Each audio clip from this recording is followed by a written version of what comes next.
Welcome in to Locked On Knicks. Alex Wolf here, and the NCAA tournament is officially over. UConn wins the national championship, and of course, that means it's time to, for the time being, while the Knicks are projected to have a first-round pick, to talk about the draft a little bit. So it might be fleeting, depending on how the Mavericks go, but I brought my good buddy Prez on to give sort of a primer of the draft in this multi-part series. So we're getting into it in just a second on Locked On Knicks. You are Locked On Knicks, your daily New York Knicks podcast, part of the Locked On Podcast Network, your team every day.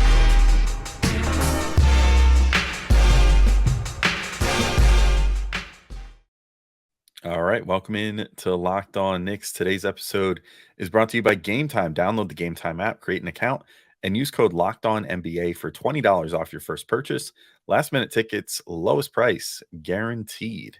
And I want to thank you guys for making Locked On Knicks first listen today and every day, whether you're checking us out on your favorite podcast platform or taking in the sights and sounds on YouTube. I appreciate you making us a part of your daily routine. I'm Alex Wolf. I'm editor-in-chief of Knicks site, The Strickland, which you can find at thestrick.land. And as I mentioned in the open, I'm joined by my buddy Prez from The Strickland.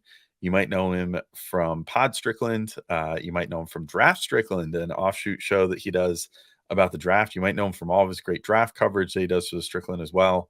The guy watches so much film and does so much work and spends so much time on the draft every single year. Hopefully this year it won't be for naught. We'll get into it in the first part of this show, but there's, of course, a chance, pending how things go with the Mavericks, that the Knicks don't end up with a first-round pick this year because they perhaps overbet on the Mavericks being worse than themselves in the Josh Hart trade by giving up their own pick instead of the Mavericks pick. But we talk about three really intriguing prospects in this first episode that would be there, presumably, or could potentially be there around that 11th pick if the Mavs can manage to end up in that spot and the Knicks can secure that pick and avoid that top 10 protection. We're talking about Jordan Hawkins, new NCAA champion, one of the more versatile players on both ends that'll be entering this draft, and definitely a very Knicksy pick. We talk about why he would be a Knicksy pick. Talk about Bryce Sensabaugh of Ohio State, why he's such a unique prospect, and why he scores and plays basketball in such a different way than what you might think at first blush by looking at him. And then we talk about Taylor Hendricks, who really excites me as a possible small ball 5 option for the Knicks off the bench, who can also shoot the 3 really well, or at least did so in college. So there's 3 really interesting players. This is just part 1, so there's going to be more coming out this week on this early draft preview while we can, until the Mavericks blow it if they decide to. But I won't hold this up any further. Let's get into it.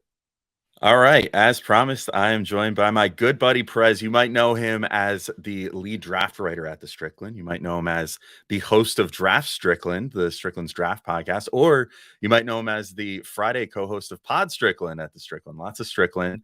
We always love to see it. Prez, how you doing in this draft cycle? End of the NCAA tournament. We're almost to the finish line there.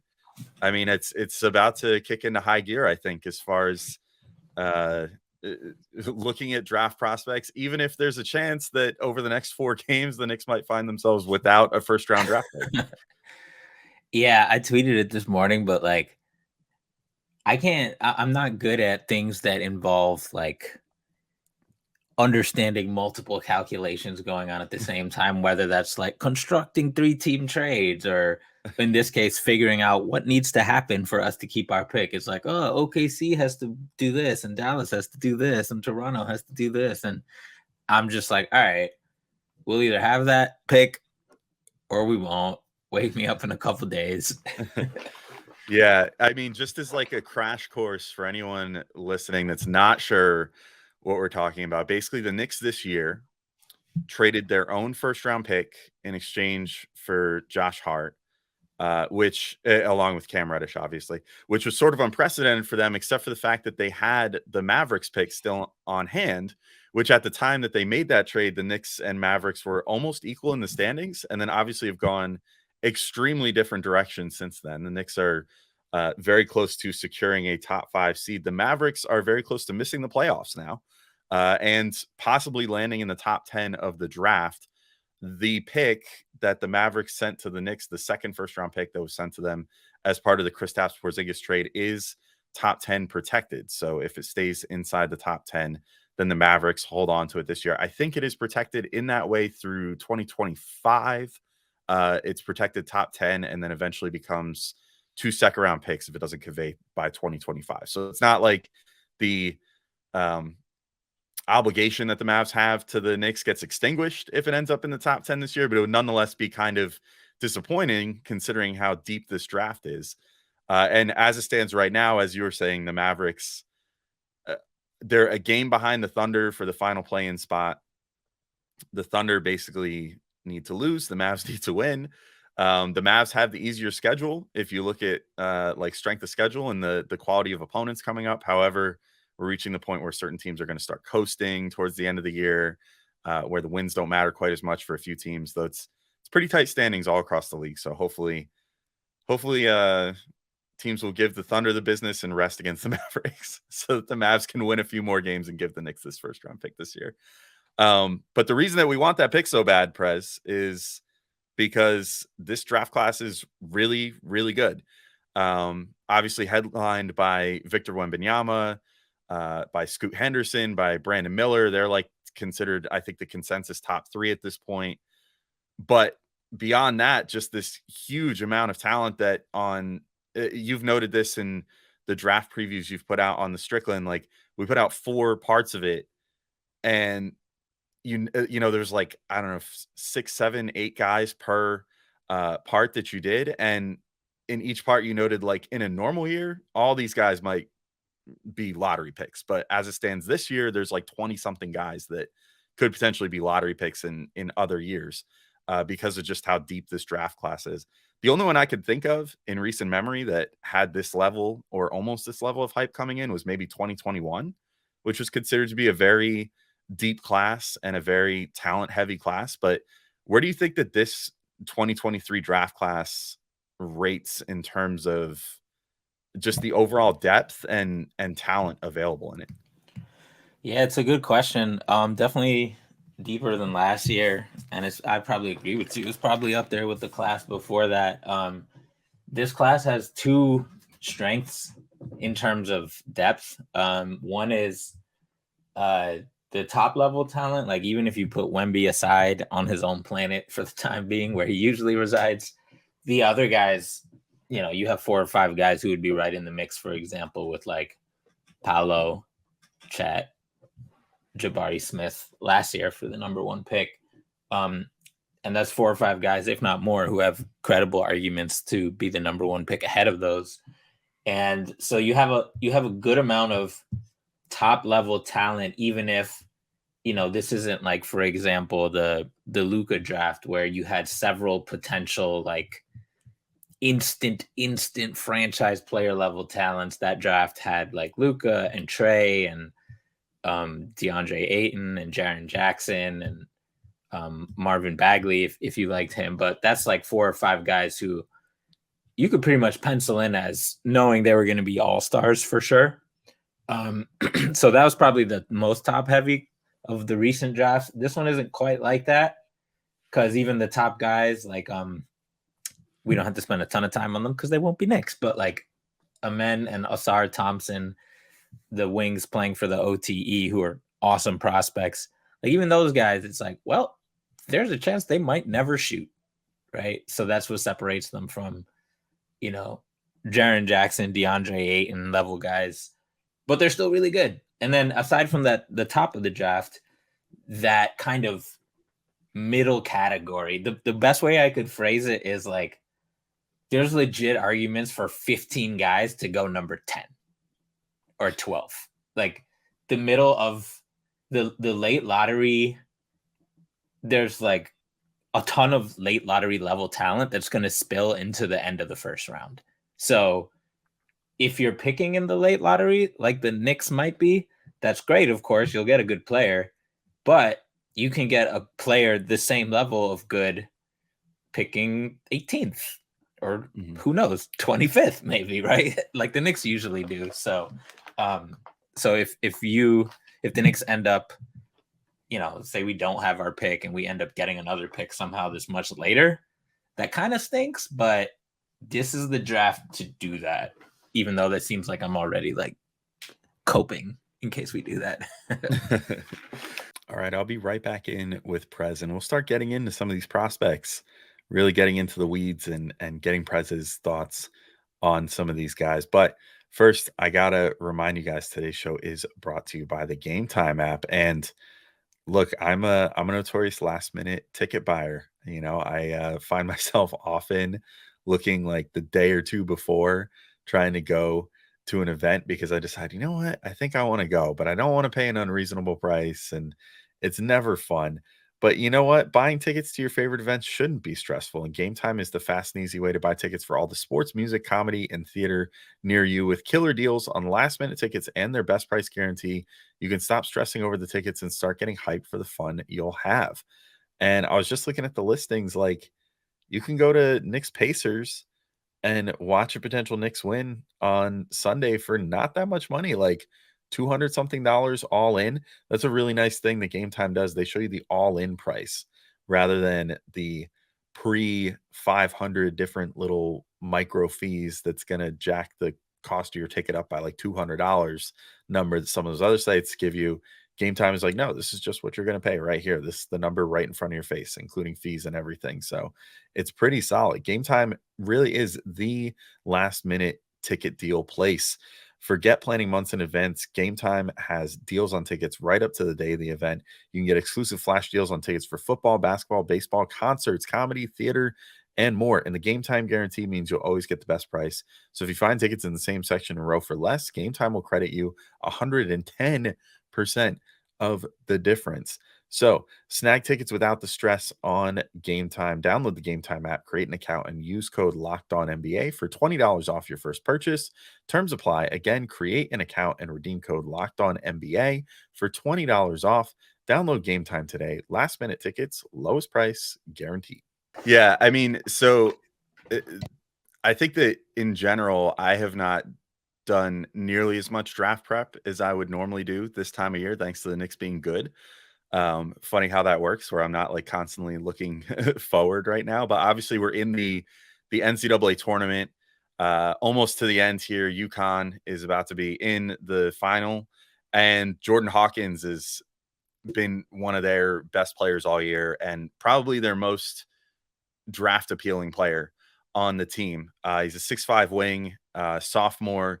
And to me, I feel like he might be the one of the more Knicksy dudes available. Like he just sort of fits based off what I could see, like their type of player where he can shoot, he can defend, he's not necessarily like a A++ athlete, as far as like verticality and stuff, but like just does all the little things that you want out of a player. Very like Grimes-esque, Deuce McBride-esque, Emmanuel Quickley-esque, I guess, where it's just a good basketball player. You know what I mean? Like, I think that's the Knicks type.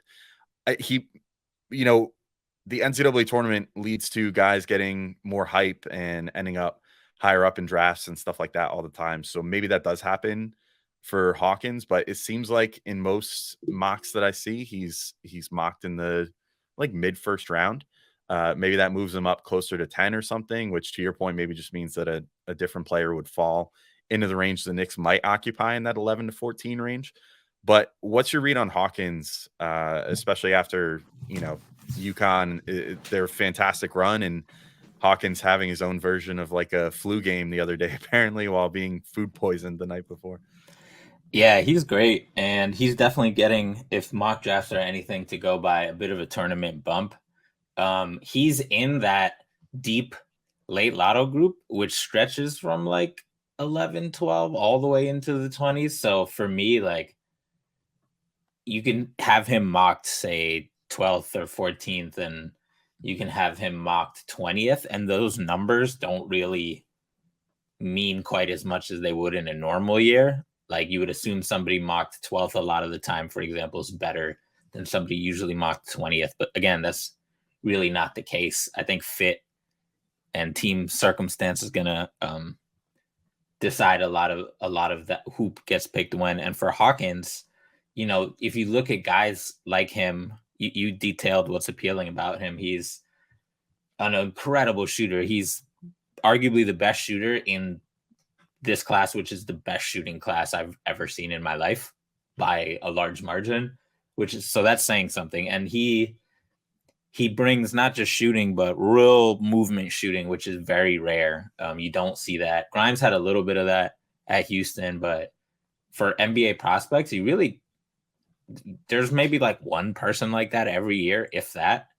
And it's, you know, if a team drafts him to do the Grimes role, for example, on offense, or just sit in the corner and then occasionally like move up closer to the top and spot up, then that's a waste of Jordan Hawkins. Like, if you're not running this guy around like Kyle Korver, Rip Hamilton style, then he's not a good pick. But like you mentioned, he does a lot of the little things as well. So, you know, he can play defense, and he does have craft, and his handle is actually decent, and he got some bounce when he gets a runway, and he's a solid defender despite being a twig who looks like he's 15 even though he's 20.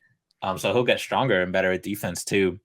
But if a team says, all right, we love the foundation of him doing the little things, the winning plays, and we're going to maximize him on offense and just light other teams' brains on fire with this guy getting like 3-4 screens per possession, then you're talking about a player who will probably be worth a late lotto pick, like 10, 11, 12, 13, 14, because that's rare. And you're right that he's very Knicksy. Like, I have a article I'm writing that I won't spoil that tries to measure who are the more Knicksy prospects, and he came out at the top of everybody in the entire class, according to my extremely unscientific study.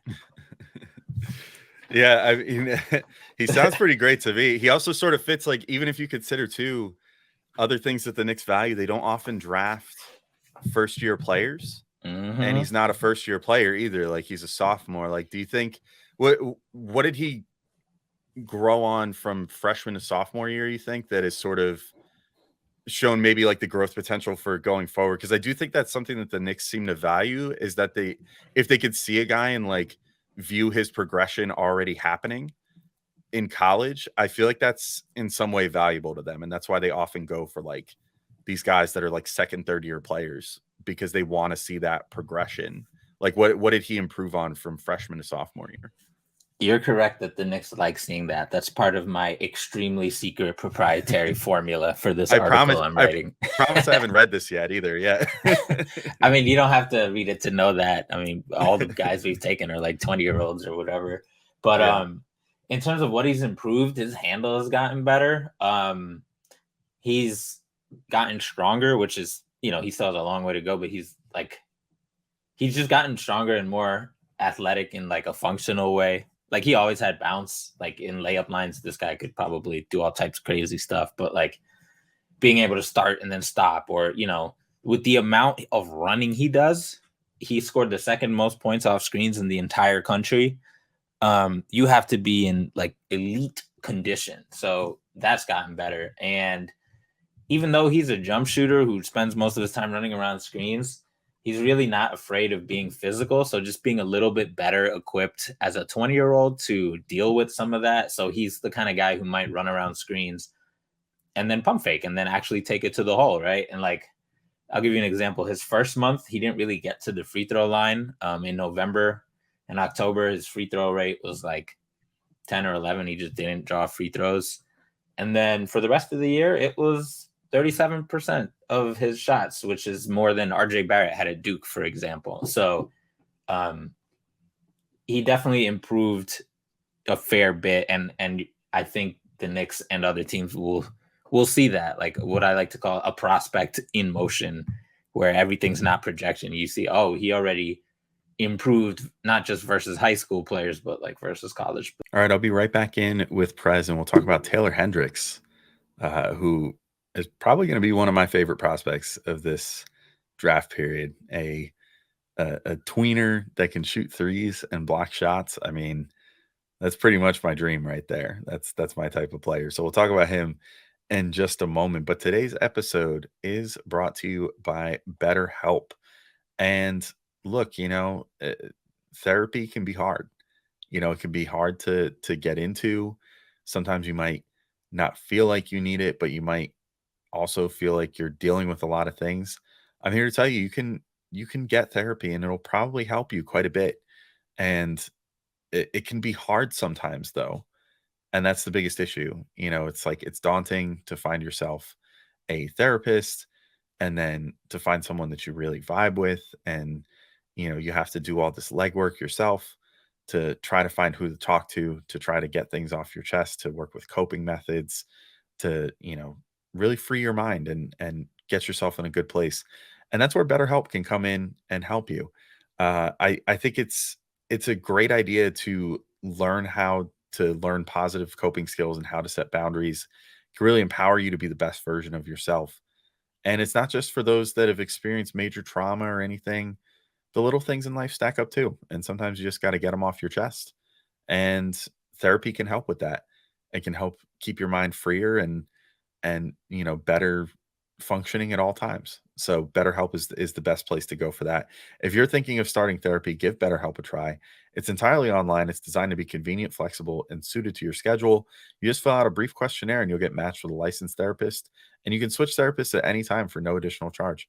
So discover your potential with BetterHelp. Visit betterhelp.com/lockedonnba today to get 10% off your first month.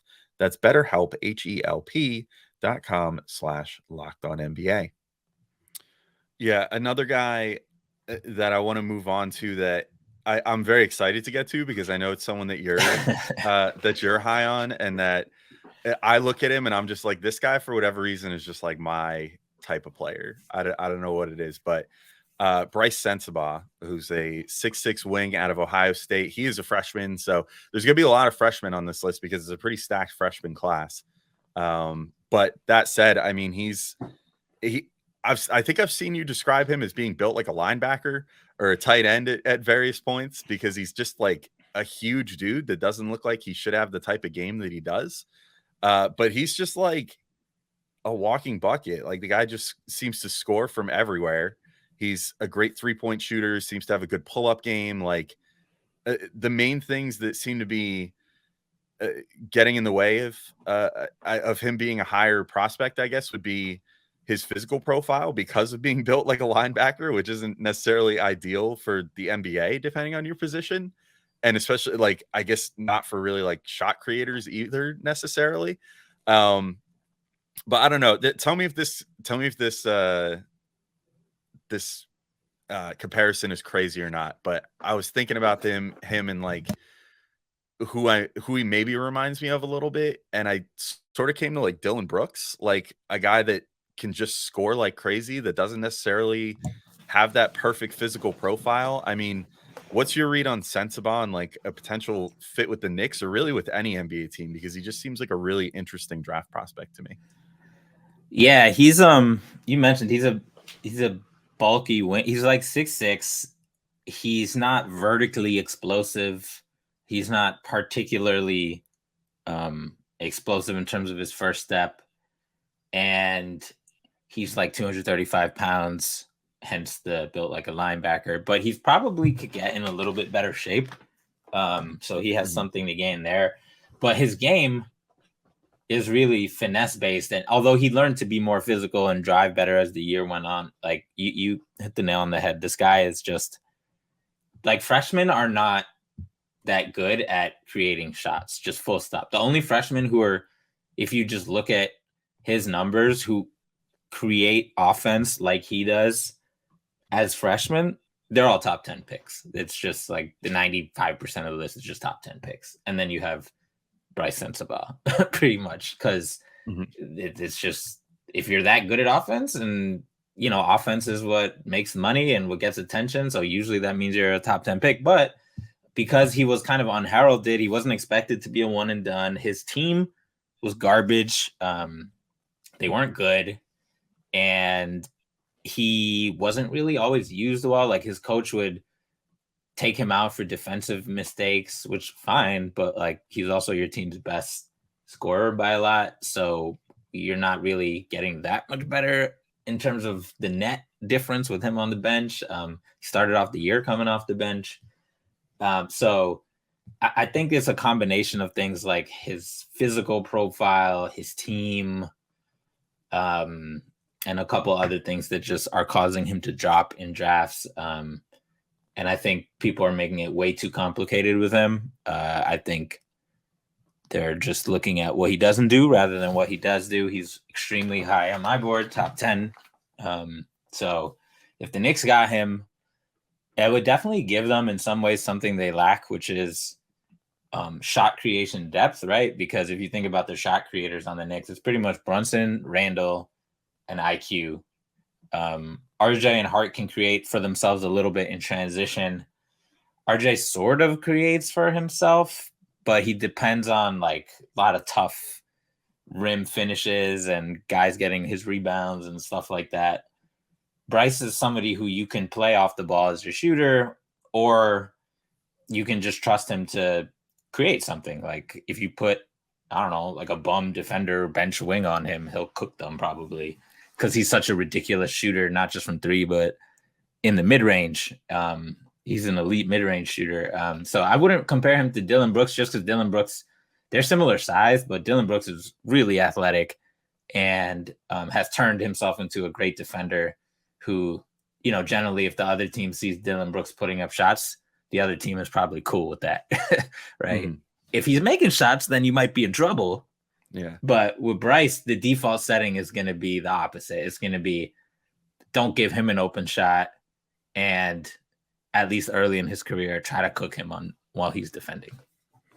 Yeah, it's kind of interesting to go back to what you're saying about how he was used and how he's sort of come up at Ohio State. It reminds me a bit of Branham, like not the type of player, obviously, but like just how it seems like Ohio State is treating their very talented freshmen, where it's like it takes them a really long time to like get a role and like really showcase themselves, and then even then the use cases aren't fantastic. But then I'm really curious to see like Sensabaugh. I feel like sounds to me like a guy that might be one of those that starts hitting the workouts and the combine and all that stuff, and then maybe puts up a couple interesting numbers and has some good performances in those that then raises some eyebrows and potentially turns him into like a lottery pick. But I can see it. It seems interesting. Yeah. Every year you have guys who are like that, right? But it's usually the opposite. It's usually some guard who's like, look, I gained 10 pounds. And then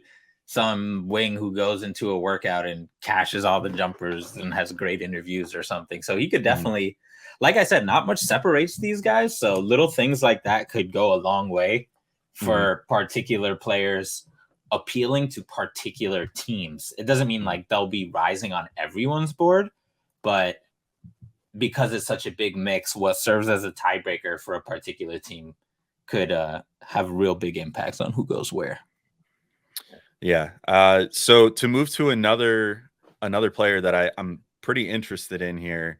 This guy definitely fits my type as well. It scratches he scratches the like Brandon Clark itch a little bit for me. Like it's always been my favorite type of prospect lately is the like tweener sort of like, or what used to be considered a tweener, but now is considered a very valuable NBA player that is like between a 4 and a 5, can do a lot of different things. And this is a guy that I'm admittedly not super like, I just have seen like descriptions of him and I'm like, this, once I sit down and watch 20 minutes of this guy, I'm going to love this dude. And that's Taylor Hendricks, who's a 6'9" forward out of Central Florida.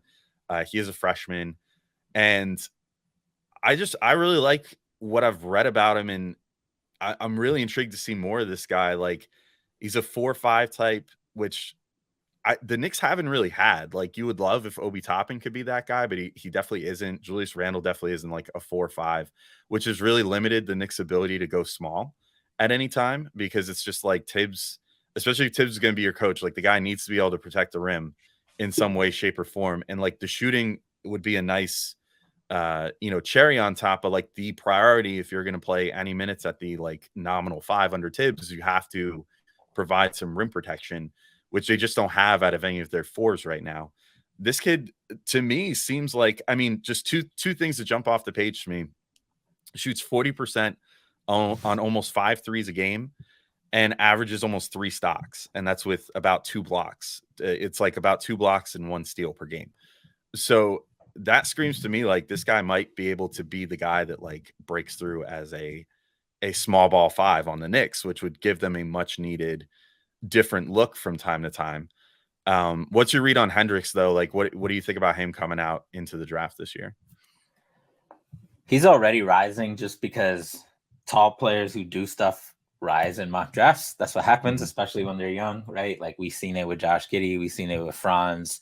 These are different type of players. Scotty, all those guys are more versatile on offense. Taylor doesn't really dribble much, but he's just such a great shooter, like you alluded to. Like he doesn't take like cross tween step backs or anything. He takes mostly catch and shoot threes and sort of movement threes. But if you look at the catch and shoot threes he gets there, it's not just gimmies. It's not like someone kicks it out and he catches it in his perfect pocket and then has time. And it's like he catches it facing one way and turns the other way. Or it's like the best way I can describe it for Knicks fans is like Evan Fournier catch and shoot threes, where you're like, oh, shoot, that was not easy. Like he just faded from the corner on this catch and shoot. Like that's not a normal catch and shoot three. So he's a legitimate weapon, floor spacing. And then his defense, he's a monster on defense. He's potentially a game-changing defender. It's hard to put that label on anyone as young as him because just defense in the NBA is really hard and there's so many good defenders, but he has the tools to not only play up to the 5, like you said, but also play down. He's 6'9", so he's actually like normal height for a 4, really, or even a 3. But he's just very gifted in terms of his agility and his coordination. Like he gets blocks that you think he's out of the play and then he doesn't, just because he has that center trait where he can just locate the ball and get a block without touching their forearm or their hand. Like when Bam had that block versus the Celtics in the playoffs, kind of like that, where you're just like, oh snap, I didn't think he would be able to do it. Mm-hmm. And he's switchy as well. He's not lumbering. So he can defend wings in a pinch and all that. Again, he's not really a ball handler. So if your vision for him is like, we're going to turn him into some like creator wing, then it's good to have that vision, but that shouldn't be plan A for deriving value. But he would be a great fit on the Knicks because where most prospects, the Knicks ask their prospects to do less than on other teams. They're like, here's this narrow role, master it, and we will consider expanding your role in the offseason. Mm-hmm. Like Grimes has mastered his role. IQ was like bench combo guard, mastered his role, had to spend a year and a half waiting to get point guard reps. Mitch mastered his role, even though we know he wants the ball sometimes, and we should probably give him the ball sometimes, right? Like we see it with all the Knicks guys, and with Obi, he's not in the role that is best for his skills. He's in the role that the Knicks need, which is floor spacing and defense, but he's both of those things he's kind of inconsistent at. But Taylor would fit that narrow role and knock it out the park from day one. And that's why I'm like, if he falls to the Knicks, which even if we have the 11th pick, I don't know if that'll happen. I think they'll consider him, even though he's a freshman. And like you said, we rarely take or consider freshmen. Yeah, it's so funny you said that because I literally wrote possible Obi replacement ?